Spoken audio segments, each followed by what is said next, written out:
Nessa quarta-feira, o Brasil se despediu de Niede Guidon, arqueóloga que aos 92 anos deixa um legado imensurável.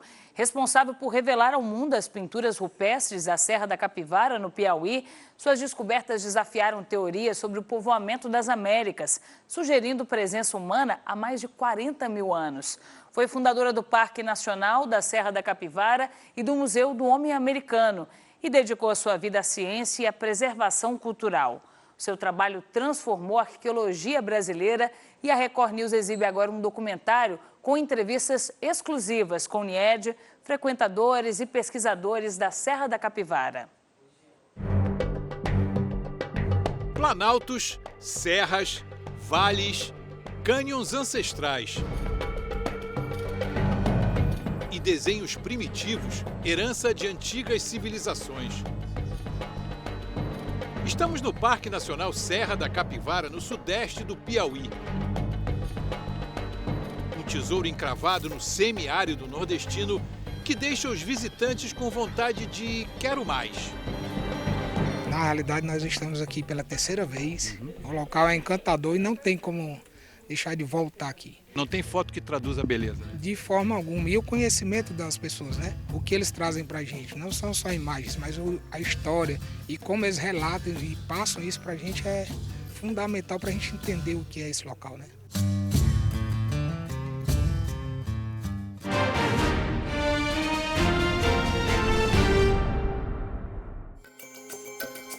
O parque foi oficialmente criado em 1979, mas antes mesmo disso já tinha nascido na cabeça desta senhora paulista, filha de pai francês e mãe brasileira. A arqueóloga e pesquisadora é, acima de tudo, curiosa. Niede Guidon veio de São Paulo depois de ouvir que havia desenhos primitivos nas pedras da Caatinga. Eu vim com Fusca. Você veio dirigindo? Vim. Olha, quando eu cheguei aqui, a cidade de São Raimundo era só um povoado. Não tinha nada, absolutamente não tinha energia, não tinha água, não tinha nada. Depois é que foi tudo evoluindo. Mas o que faltava em infraestrutura no povoado sobrava em disposição para Niede. Quilômetros de subidas e descidas, de terra, de pedras, grutas, nada a fez desistir. Nem um ataque quase mortal de abelhas, testemunhado pelo seu Nivaldo, mateiro antigo e experiente, um dos primeiros guias da arqueóloga na região. Precisou ela correr para São Raimundo Nonato, lá onde tinha médico. Né? E o senhor também foi picado nesse dia? Fui, mas ela foi internada, nós não precisamos. Recuperada, ela convenceu o governo francês a enviar uma delegação arqueológica para analisar as pinturas. Estas foram as primeiras pinturas pré-históricas apresentadas a uma missão franco-brasileira, chefiada pela doutora Niede Guidon, na década de 70.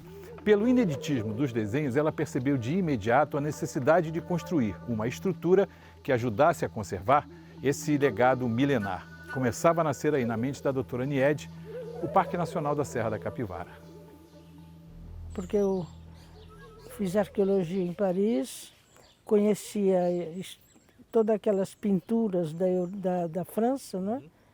Então eu vi que elas realmente tinham características de um povo desenvolvido que tinha feito aquelas pinturas. O parque fica a 530 quilômetros de Teresina, a capital do Piauí. É cercado por 4 municípios: São Raimundo Nonato, João Costa, Brejo do Piauí e Coronel José Dias. Tem uma área fechada de 1.000 quilômetros quadrados, praticamente o mesmo tamanho da área urbana da cidade de São Paulo, e mais 350 quilômetros quadrados de área de preservação permanente no seu entorno, uma espécie de cinturão de proteção extra. Pelo seu valor histórico, em 1991, o parque foi declarado Patrimônio Cultural da Humanidade pela Unesco, a Agência das Nações Unidas para Educação, Ciência e Cultura. Um reconhecimento importante porque no parque está a maior coleção de arte rupestre, pinturas pré-históricas ao ar livre das Américas. São 800 sítios arqueológicos catalogados, alguns nunca escavados. As pinturas mostram que a Serra da Capivara foi densamente povoada na pré-história. A maioria delas foi feita na cor ocre. Não se sabe se à mão livre ou se algum tipo de objeto. Além das pinturas nas rochas, vestígios de fogueiras, ferramentas e cerâmicas encontrados em escavações como esta aqui permitiram aos pesquisadores identificar em até 58 mil anos a presença humana aqui na região da Serra da Capivara, bem antes da teoria que até então era aceita sobre a chegada do homem ao continente americano. Até estas descobertas, a hipótese mais aceita era a de que os primeiros humanos entraram há 15 mil anos, vindos pelo Estreito de Bering, entre o que hoje são a Rússia e o Alasca, nos Estados Unidos. Congelado por causa da era glacial, o estreito teria servido de ponte natural para o deslocamento de grupos nômades asiáticos. A doutora Niede Guidon não nega a tese, mas diz que as provas encontradas na Serra da Capivara mostram que o povoamento também teria se dado pelo mar, que há quase 60 mil anos tinha um nível mais baixo e mais ilhas. Uma migração provocada pela fome. É difícil você dizer foi assim, porque há várias possibilidades. Até bem pouco tempo atrás, os cientistas americanos contestavam as provas encontradas na Serra da Capivara, porque, segundo eles, o material coletado seria apenas resquício de incêndios naturais e não de fogueiras organizadas. Mas a pesquisadora diz que hoje a situação é diferente. Hoje já mudou completamente, porque nos Estados Unidos eles já têm também datações muito antigas, quer dizer, à medida que avança a pesquisa, novas datas são descobertas e tudo vai mudando, né? Durante 5 décadas, Niede Guidon lutou pela criação e conservação do parque. Hoje, caminhando com dificuldade por causa de problemas nos joelhos, ela não faz mais seus longos passeios pelo parque. E modesta, rejeita o rótulo de visionária. Eu acho que eu tive muita sorte de vir aqui e de descobrir isso, né? Porque é o parque que é importante. A minha ação foi somente reconhecer essa importância e fazer o possível para que tudo fosse protegido e que pudesse criar, inclusive, uma fonte de recursos para a população local, porque era uma população muito, muito pobre. O turismo foi uma maneira de desenvolver a região. 44 anos depois da fundação, os pesquisadores ainda não sabem o número exato de pinturas pré-históricas no Parque Nacional da Serra da Capivara. O que se sabe ou se imagina é que as histórias em quadrinhos ancestrais mostram até com uma certa clareza o dia a dia das comunidades que viveram nesta região há milhares de anos.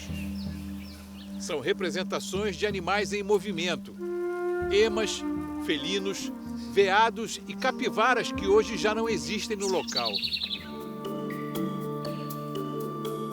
E quem passa por aqui tem a sua própria interpretação sobre alguns desenhos. Nós estamos no Boqueirão da Pedra Furada, o local que concentra o maior número de pinturas pré-históricas de todo o parque. São aproximadamente 1.200. É aqui que estão duas das mais famosas pinturas pré-históricas do parque. Uma delas, chamada de O Beijo, mostra duas figuras humanas que parecem se tocar com a cabeça. Bem ao lado, a pintura que foi escolhida por votação entre os funcionários para ser o símbolo do Parque da Serra da Capivara. É um veado em movimento. Só olhando mais de perto e com mais atenção, a gente percebe que ele foi desenhado com apenas 2 riscos. Um deles compõe uma das patas dianteiras, cabeça, tronco, rabo e uma das patas traseiras. O outro faz as outras patas e o abdômen. Ainda não há uma conclusão sobre o que significa o preenchimento da barriga do animal. Poderia ser uma fêmea prenhe? Difícil dizer. Como se tu estivesse ali, né, nas cavernas, pensando que talvez um dia de chuva eles estivessem ali pintando para até a chuva passar. Encanta, né? E se durante o dia o Boqueirão da Pedra Furada é encantador, à noite é espetacular. A cor amarela que ilumina o cenário não é aleatória. Remete bem à questão do fogo, né? Provavelmente esses grupos que se instalaram aqui ou acamparam durante muito tempo poderiam fazer fogueiras, rituais e aí aproveitavam e faziam os desenhos também. É uma viagem no tempo, caminhando bem junto ao paredão de pedra, como os antigos certamente fizeram, aproveitando o calor das fogueiras para eternizar nas rochas do parque a sua história. Como nós escrevemos livros, esses eram os livros deles, né? Escritos na parede rochosa. Já era uma sociedade capaz de registrar seus pensamentos nas pinturas e com tintas que eles faziam e que duram até hoje, que estão aí, né?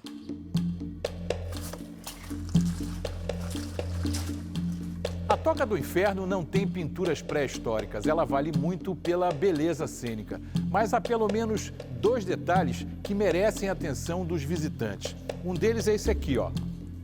Óxido de ferro, que os pesquisadores acreditam seja a base da tinta usada pelos antigos para fazer os desenhos nas rochas, principalmente os desenhos na cor vermelha. O outro detalhe é que a Toca do Inferno tem fama de ser mal assombrada. Antes da criação do parque, a BR-020 cortava essa área, então era passagem de muitas pessoas, inclusive tropeiros e às vezes também ex-caçadores que vinham à noite, viam luzes, toques de sanfona. E certa vez também eu já vim com um grupo de visitantes e uma pessoa que eu estava disse que avistou uma onça preta aqui dentro da caverna. Então a gente saiu bem rápido para não ter muita insegurança para o visitante. Bem rápido você quer dizer correndo? Correndo. Né? Agora vamos em direção à Pedra Furada, um dos cartões postais do Parque da Serra da Capivara. O buraco aberto no paredão de arenito surgiu ao longo de milhões de anos pela ação da chuva, do vento e da variação de temperatura. Perfeito! É a perfeição, né? Só a gente preservar para manter. É incrível, maravilhoso. O parque tem 14 circuitos que levam a vales e cânions deslumbrantes e é bom economizar no fôlego, principalmente se o acesso for por esta escada de 114 degraus que a nossa equipe encarou. São 65 metros. Ela tem até um guarda-corpo aqui, ó, que protege as pessoas aqui, tá vendo? Lá em cima basta uma rápida caminhada e o cenário que se abre é um presente da natureza. Este é um dos vários cânions do Parque da Serra da Capivara. Paredões de rocha maciça que chegam a até 150 metros de altura e que um dia, provavelmente há milhões de anos, estiveram no fundo de um mar que existia aqui nessa região. Eles são tão bonitos e tão imponentes que é difícil parar de olhar. Mas o dia avança e ainda temos lugares para ir. Agora, o desafio é menos íngreme, mas mais acidentado. Nesses 14 circuitos do Parque Nacional da Capivara, há trilhas fáceis, médias e difíceis. E vai caber ao visitante, na hora que estiver prestes a percorrer uma delas, decidir se vai encarar ou não. Essa aqui, por exemplo, vocês viram que a gente subiu ali um morrinho de pedra, e está aqui andando por esse estirão aqui. Essa é uma trilha considerada média, segundo me disse o guia. Mas não precisa ser nenhum atleta para percorrer, tem que ter cuidado só para não tropeçar. Mas essa talvez seja uma coisa média para fácil. Há trilhas que são média para difícil e há aquelas que só os trilheiros mais experientes conseguem e devem fazer. E a gente vai continuar porque o visual daqui é maravilhoso.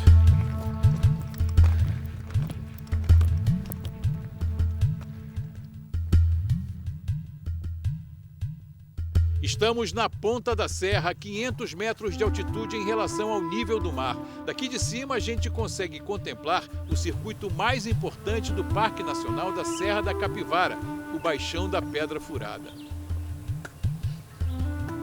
Para ter essa visão espetacular de boa parte do Parque Nacional da Serra da Capivara, o visitante tem que chegar até este mirante onde eu estou. É a ponta da serra, o trecho final de uma trilha de aventura que demora mais ou menos 2 horas ida e volta e não é muito difícil. E olha, vale muito a pena, hein?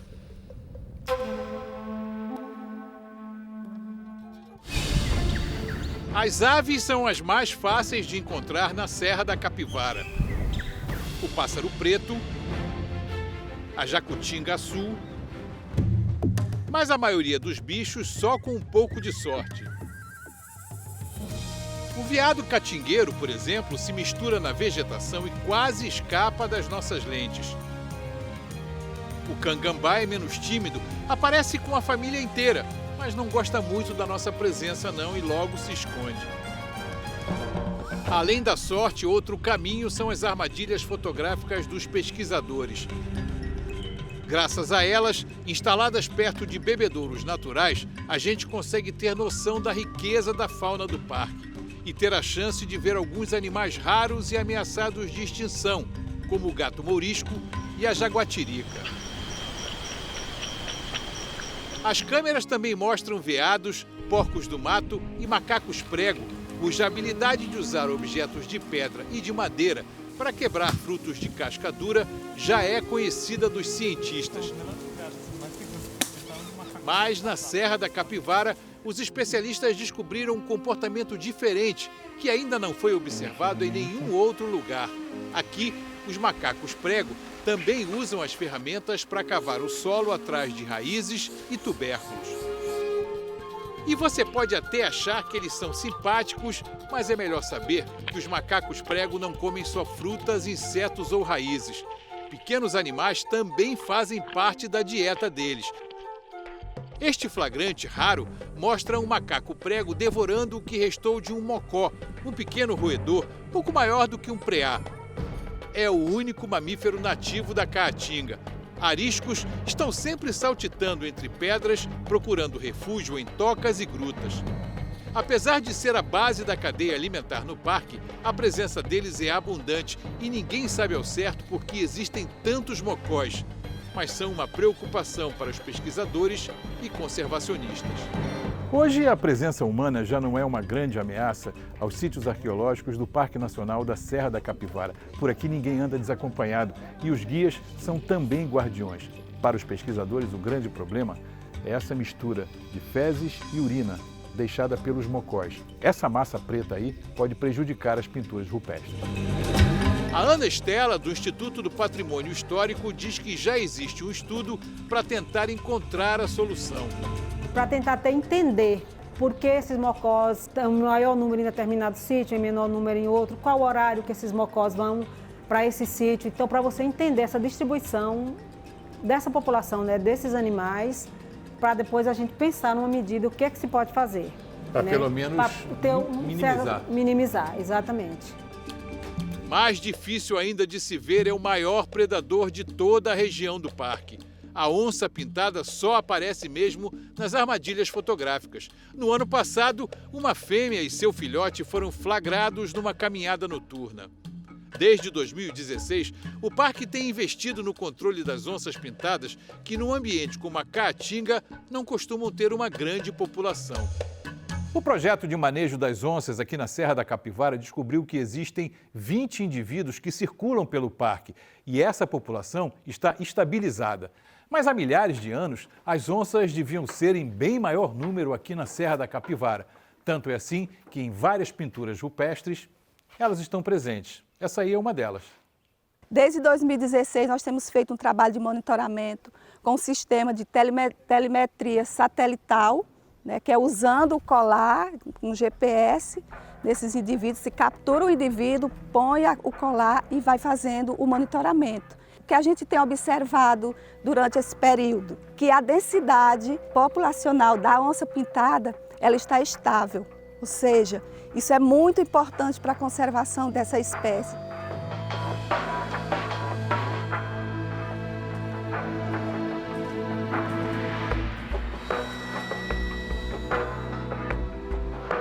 Mas a Serra da Capivara não é feita só dos grandes animais.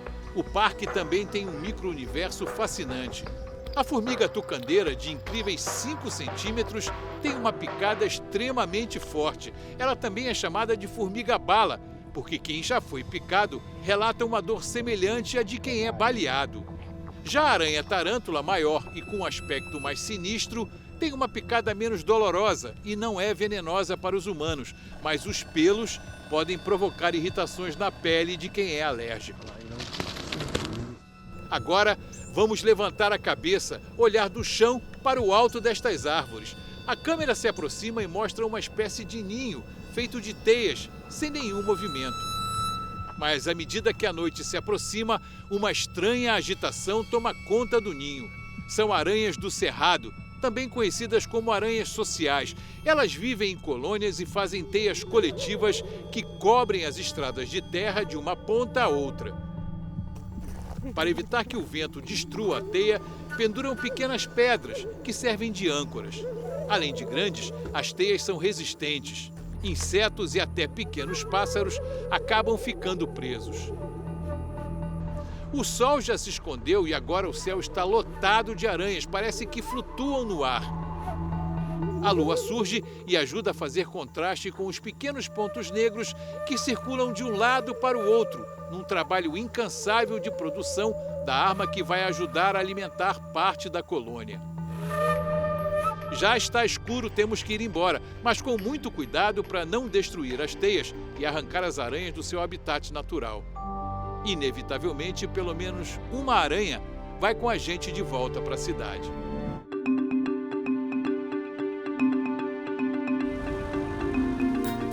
Faz 11 anos que a Maristélia abre e fecha a cancela de uma das entradas do parque para receber os visitantes.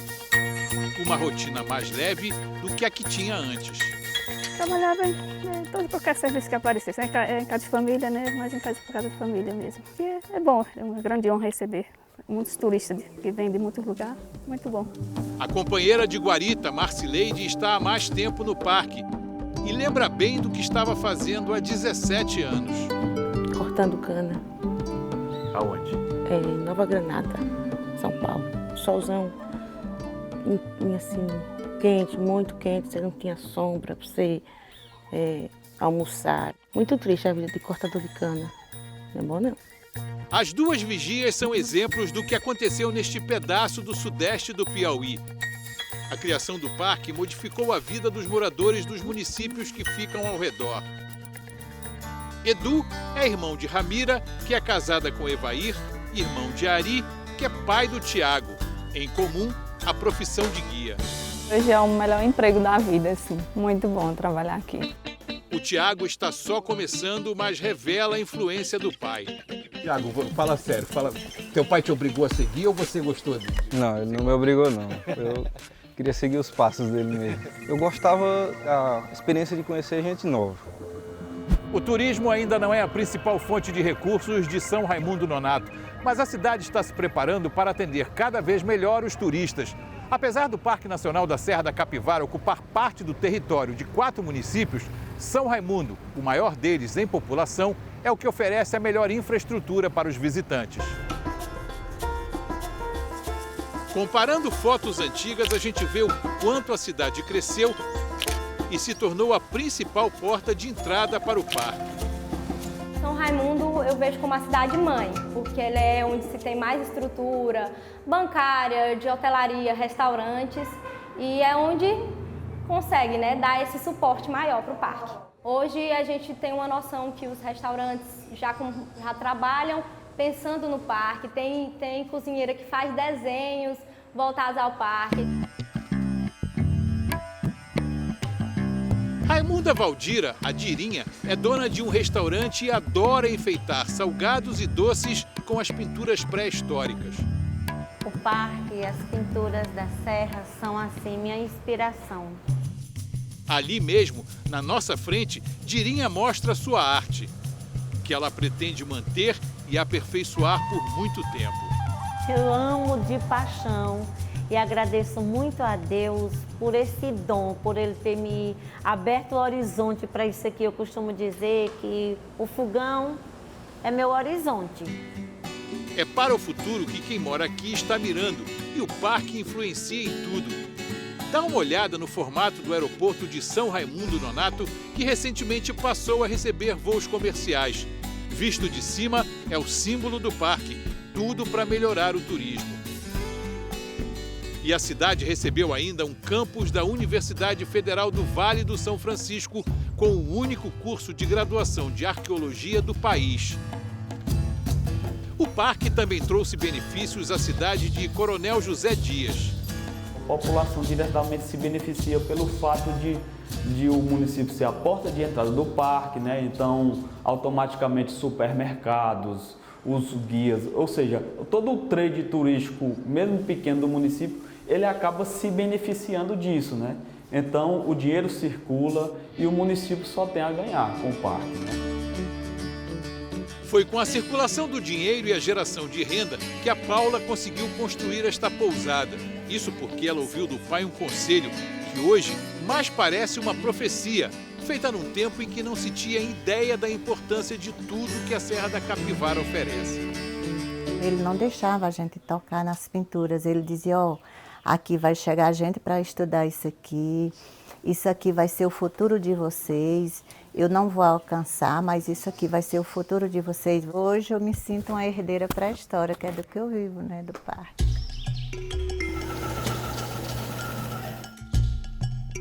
A cerâmica também emprega mão de obra local nesta oficina em Coronel José Dias. A ideia de unir o trabalho manual com a estética da arte rupestre trouxe uma produção importante para a região. A matéria-prima é a argila, manipulada e moldada pelos artesãos e depois levada a fornos de gás, com temperaturas de até 1.500 graus.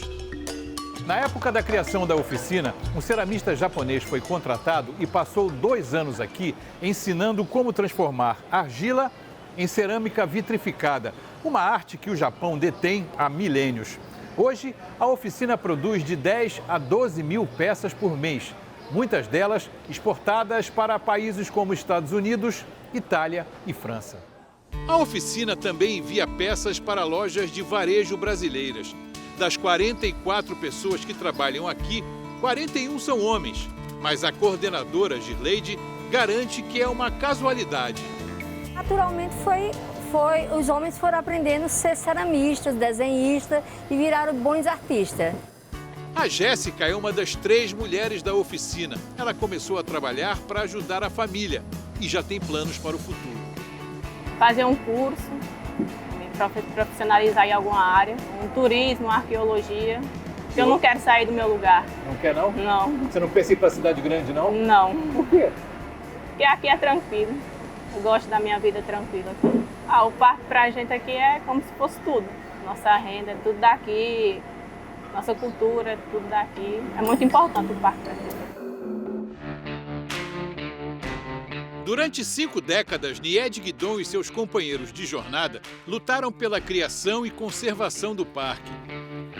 Nesse período, encontraram, enfrentaram e venceram resistências de lideranças locais.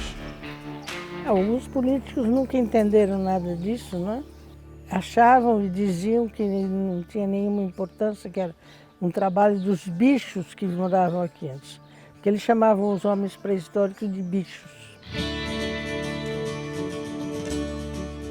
Quando o Parque Nacional da Serra da Capivara foi criado, aproximadamente 400 famílias viviam dentro dos limites da área de proteção integral, a maioria em casas de pau a pique, como essa aqui, feitas de madeira, barro e pedras, e aproveitando o abrigo natural das rochas.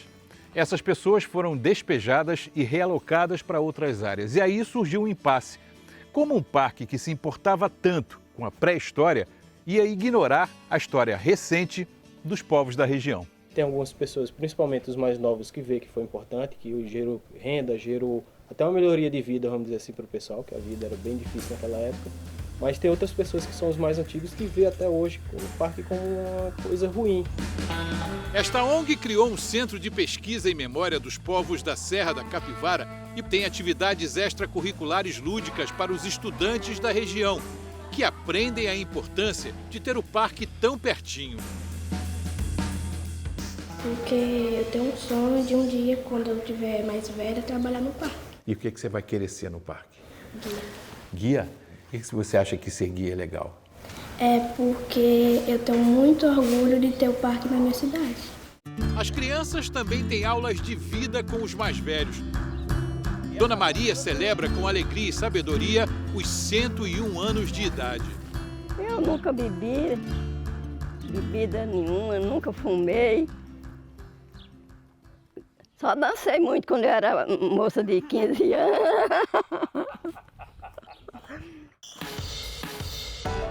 Quem vem ao Parque Nacional da Serra da Capivara pode aproveitar bem se a visita durar 6 dias, porque além das pinturas pré-históricas e paisagens deslumbrantes, outras 2 paradas são obrigatórias. O Museu do Homem Americano em São Raimundo Nonato mostra a história das escavações arqueológicas que demonstraram a presença humana na região há quase 60 mil anos. Uma das principais atrações é o crânio de Zuzu, o segundo mais antigo do Brasil, com idade estimada em 11.060 anos. Só perde para a Luzia, com 12 mil anos, encontrada em Minas Gerais. O Museu da Natureza, em Coronel José Dias, já chama a atenção do lado de fora. O formato do prédio, em espiral, representa as mudanças geológicas e paleontológicas da região e do planeta. Para mim, né, espiral remete à evolução, né? Para mim é uma coisa, né, infinita. Se você procurar na natureza, muita coisa, você vê a espiral em muita coisa, numa folha, num caracol. Também há fósseis e experiências audiovisuais interativas que remetem a espécies que viveram no Brasil. Acima de tudo, visitar os 2 museus é compreender o sentido das pesquisas na região. E é uma maneira de que as pessoas entendam que a pesquisa serve e instrui, educa. No ano passado, o Parque Nacional da Serra da Capivara foi escolhido pelo jornal americano The New York Times como um dos 52 lugares do planeta onde a mudança para um mundo melhor está acontecendo e que podem ser impulsionados através do turismo. Então, como se explica que o único representante brasileiro nesta lista tenha tido apenas 28 mil visitantes em 2022?